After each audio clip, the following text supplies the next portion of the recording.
A paz de Deus, meus preciosos e queridos irmãos, sempre no glorioso nome de nosso Senhor Jesus Cristo. Então veja, o nosso querido irmão Edivaldo Oliveira está novamente defendendo o ocultismo, né? Ainda não se convenceu. Eu acho que não é uma questão mais de convencimento, é porque ele é cúmplice nesses crimes. Quando você protege assassinos, você se tornou cúmplice dos mesmos. Não há como interpretar de maneira diferente, né? É cúmplice de homens que mataram almas, milhares de almas, e destruíram milhares de famílias. E ele fica dizendo, ele escreveu, né? Jair, ao invés de você ficar montando vídeos, falando mal da igreja e do corpo ministerial, faça um documento oficial solicitando uma reunião e envie pelo correio com aviso de recebimento. Eu tenho certeza, absoluta certeza de que isso que você nunca fez, que isso você nunca fez. Muito bem. Mais adiante no seu comentário, ele diz que teve um questionamento, mandou uma carta, né? E ele foi educadamente atendido, né? E atendido também nos quesitos que foram apresentados.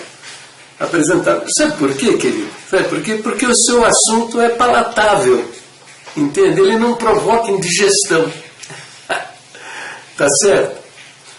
É o seu caso, é a sua experiência pessoal com o ministério que está aí. Eu conheço muita gente que, por exemplo, eu me lembro de um irmão de nome Hélio, salvo engano era de Santo André este irmão, e que ele fez uma cartinha com aviso de recebimento, né? E o retorno do ministério foi o seguinte, para ele falar com o ancião, com o regional lá, no lugar que ele congregava, né? Para ser ouvido por esse ancião. Sabe o que aconteceu? Ele não foi ouvido, não, ele foi obrigado a ouvir gritos e impropérios, insultos, agressões absurdas, entendeu? E não é o único caso, não é o único caso, né? Há vários outros casos que não aconteceu nada do que você está dizendo, né? Outros até foram ouvidos, mas preferiram continuar lá na tradição deles, entende? Bom, meu querido, eu acho que já informei a você, né, que eu sou um seguidor do Senhor Jesus, tá bom?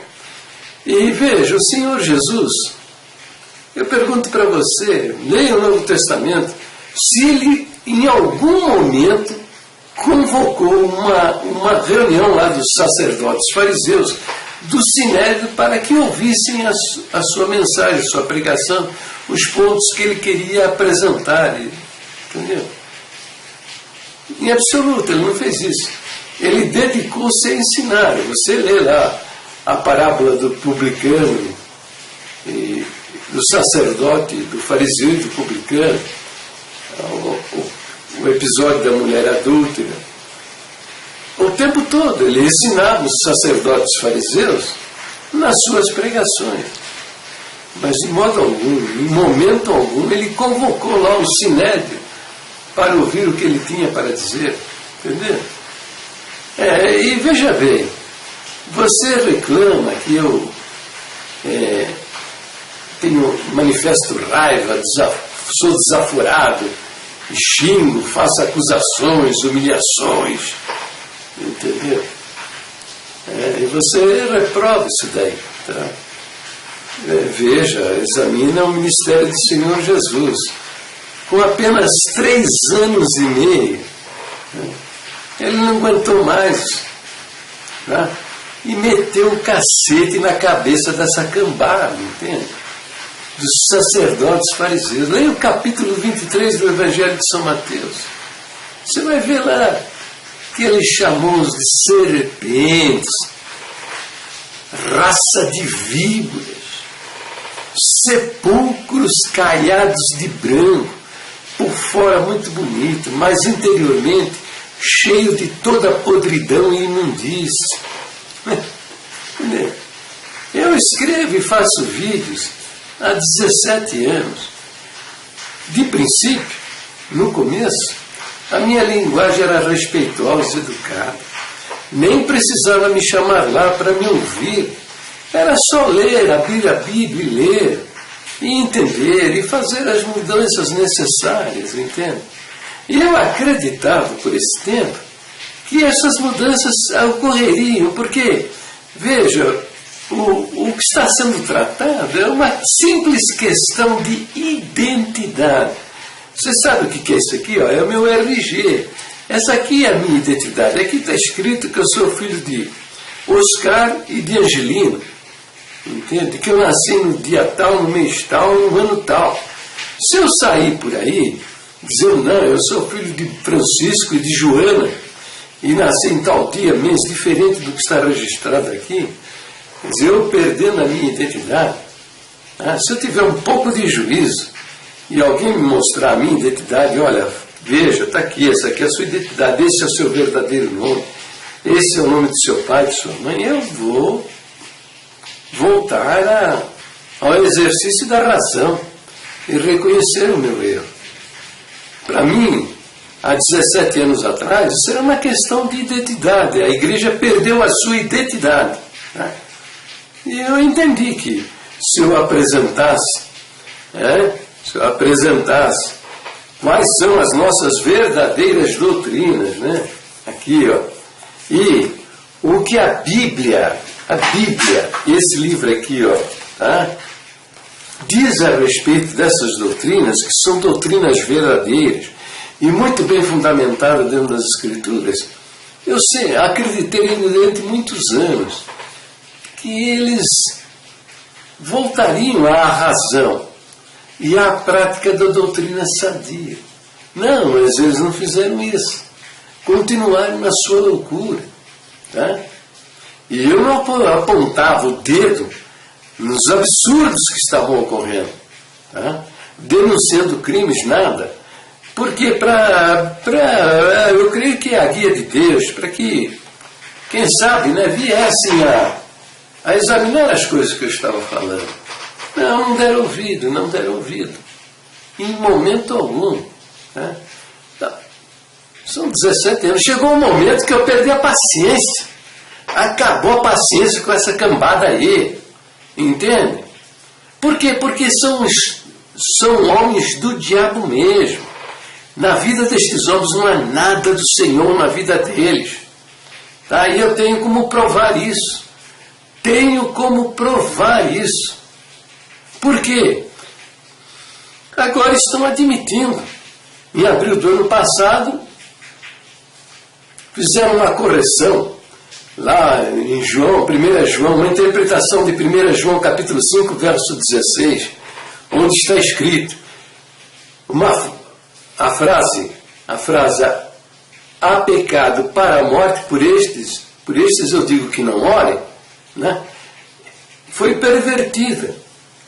Em 1940, 1950, um louco, alucinado, tomado de espírito mau, endemoniado, assumiu a tribuna e sacou esse versinho, essa frase desse verso, perverteu o seu sentido, sacando a preposição para e colocando no lugar a preposição de. E a frase ficou de pecado para a morte, por esses eu digo que não ore, ficou pecado de morte. E pelos tais eu digo que não ore. Entendeu? E começou a pregar que aqueles que adulteraram ou caíram na contradição da fornicação, pecaram de morte, caíram da graça. São cães que voltaram ao seu próprio vômito, porcas lavadas, são um cadáver diante de Deus, está morto, está fedendo, fora daqui, não é das minhas ovelhas. Entendeu? Depois evoluíram, avançaram, porque quando você coloca o pezinho na estrada da perdição, esse caminho não para. Cada vez mais você vai indo para o fundo do poço do inferno. Entendeu? E veja, no final do culto, o irmão que viu o absurdo que foi pregado, procurasse o ancião e dissesse a ele: olha, meu irmão, o que você pregou aí essa noite está fora da palavra de Deus, a Bíblia não ensina isso, isso nem é da nossa doutrina. Pronto, já vinha uma dura: você está blasfemando da palavra que Deus deu na minha boca. E esse daí, esse tal, era colocado na marca do pênalti. Na primeira oportunidade era expulso da igreja, né? Começaram a aparecer os tribunais de exceção, praticados pelo catolicismo romano durante 1200 anos. Entende? Onde as pessoas eram torturadas, queimadas em praça pública, sem a menor possibilidade de defesa. A congregação começou a fazer o mesmo. Alguma coisa que o ancião entendia como, às vezes com razão, mas muitas vezes sem razão, o tal era levado para uma reunião ministerial, onde sozinho ele ia enfrentar um ancião e 4, 5, 6 capangas, tá? Parceiros no crime, associados ao crime, tá? Onde ele era julgado. E esse ancião era o quê? Esse ancião era o seu acusador. Ó, você! Esse mesmo ancião era o juiz, né? Para, né, bater o martelo e dar a sentença. E ele mesmo era o executor, era o carrasco, lançando a pobre alma no fundo do poço do inferno, sem a menor possibilidade de defesa. Entendeu? Fizeram isso ao longo de 70 anos. Por quê? Um filho do inferno assumiu a tribuna e praticou o quê? Praticou o quê? A tal da revelação. Porque além do ocultismo, né, escondendo doutrinas, veja, o crime está em esconder doutrina. Esconder doutrina. Mas o que eles fizeram? De tudo fizeram doutrina. Tá? Fizeram doutrina de usos e costumes. E as verdadeiras doutrinas foram abandonadas e não são consideradas. Porque a Bíblia tem doutrinas fundamentais dentro dela, no seu ensino. Não, essas doutrinas fundamentais, que são estas aqui que estão no final do nosso cenário, foram abandonadas. Fizeram de usos e costumes doutrina. Que não pode usar barbicho, não pode usar costeleta, não pode usar bigodão, porque não pode usar camiseta regada, as mulheres não podem cortar a ponta do cabelo, não podem rapar o pelo da perna. É um monte de coisa, que não, isso aí são usos e costumes, não são doutrinas. Né? Então veja, fizeram doutrina e depois, e tudo isso passado por meio de listas secretas e meia linguagem subliminar. Como tiraram a Bíblia do centro da atenção da igreja, ninguém sabe o que a Bíblia diz. Está todo mundo aí com a mente manipulada, cheia de falsos ensinamentos. Entendeu? E na prática diz novas revelações. O tempo todo em busca de novas revelações. Toda pregação tem que ter uma revelação. O que é isso? Olha, nós já temos aqui a revelação de Deus da palavra. Não há nada mais a ser revelado. Está tudo aqui. Nada há mais para ser revelado. Apocalipse diz, né, que não devemos acrescentar nada àquilo que está escrito nesse livro. Então, o grande desafio hoje nos nossos dias é descobrir, é saber entender esta revelação, saber harmonizar o que está revelado aqui, um verso se harmonizando com outro verso e formando as doutrinas. Esse é o segredo da Bíblia.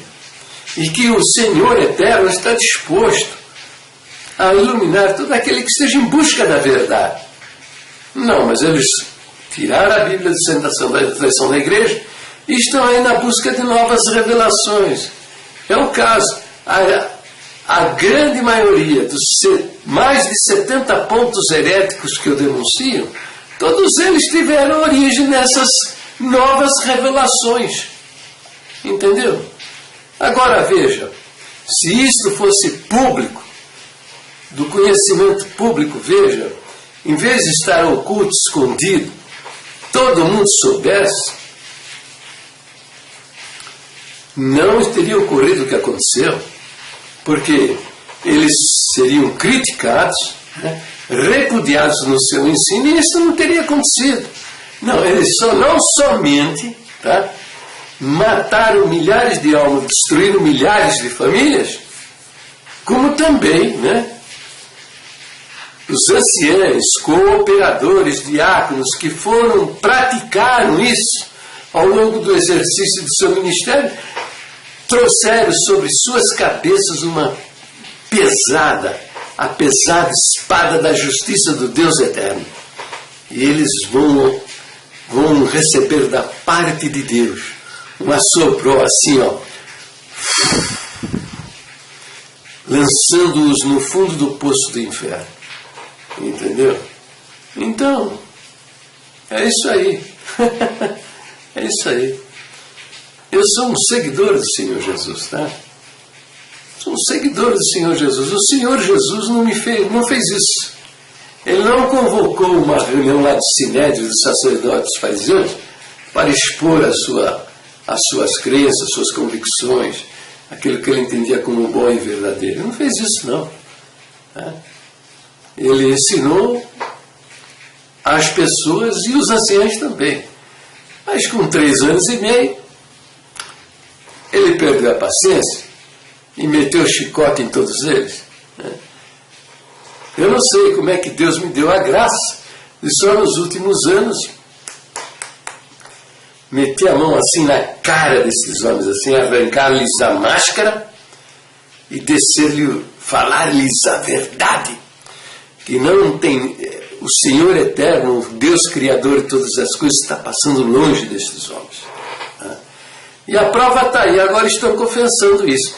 Em abril do ano passado, estão dizendo, há ensinamento. Vou procurar até aqui para que você veja.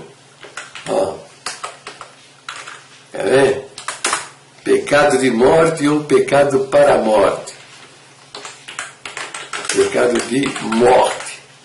Ó, ensinamento de 2016. Ele diz assim: não consta na Escritura a expressão pecado de morte. Na primeira epístola do apóstolo João, capítulo 5, verso 16, está escrito: há pecado para a morte e há pecado que não é para a morte. Afirmar que alguém pecou para a morte, ou dizer que aquele irmão pecou de morte, isso não nos pertence afirmar, pois somente o Senhor sabe se a pessoa cometeu pecado para a morte ou não. Quem assim afirma, põe-se no lugar de juiz. Porém, o Senhor Jesus Cristo foi por Deus constituído juiz dos vivos e dos mortos. Quanto à disciplina da igreja, cabe o ministério julgar. Entendeu? Com isto, mal e porcamente, eles estão admitindo que ao longo de 70 anos eles cometeram todos esses crimes. E tem outra coisa também: esse ensinamento está em lista secreta de ensinamento, quando deveria estar em circular aberta para ser lido em todas as igrejas, para acabar de vez com isso daí. Não, isso está escondido em listas secretas. Tem anciãos que vão ler, vão entender, tá? E vão mudar o seu comportamento. Mas muitos, a grande maioria, são homens boçais, estúpidos, apartados de Deus, não há o Espírito de Deus em suas vidas, e que vão continuar matando as almas e destruindo as famílias, como ainda está acontecendo. E eu tenho relatos de pessoas que estão sofrendo esse processo. Então, meu filho, você está querendo defender esses criminosos, Fique sabendo. Não tem outra palavra para você. Você é cúmplice destes crimes e vai responder por eles. Arrependa-se, converta-se, tá? Porque senão você vai parar no fundo do inferno com o Senhor metendo o calcanhar no seu nariz, tá? Assassino de alma. Homens que tomaram o lugar de Deus, tá? colocaram-se no lugar do eterno para matar almas, porque o Senhor Jesus disse: não tem mais aqueles que matam o corpo, mas nada podem fazer contra a alma de uma pessoa. Temei aquele que pode mandar para o inferno tanto o corpo como a alma. Quem é esse que pode mandar fazer isso?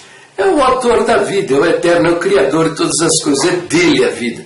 Ele faz com a vida o que ele quer, o que ele quer.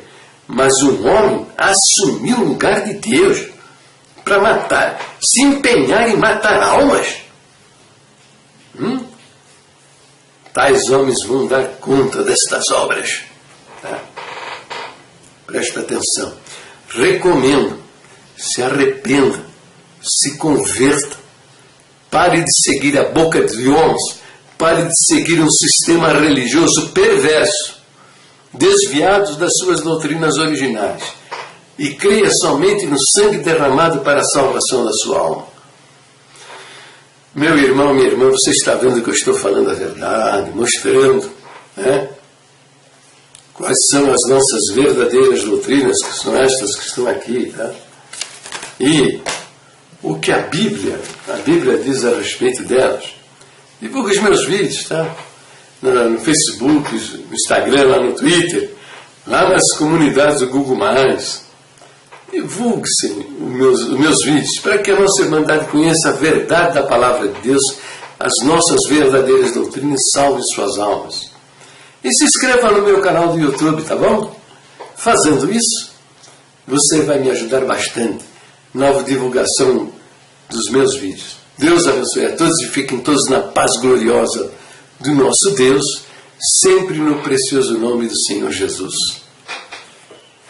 Bem, meu querido irmão, minha querida irmã, agora o que você vai ver nos próximos minutos são os 73 pontos heréticos da congregação. Cresceu o número, né? Nos vídeos anteriores apresentei 70. Apareceram mais 3. Então veja, examine com cuidado, faça pausa no vídeo, veja os versos que eu estou apresentando. Entenda que são esses pontos heréticos, doutrinários, que tornaram a congregação cristã no Brasil uma igreja falsa, dominada por homens diabólicos. Deus abençoe a todos, sempre no precioso nome do Senhor Jesus.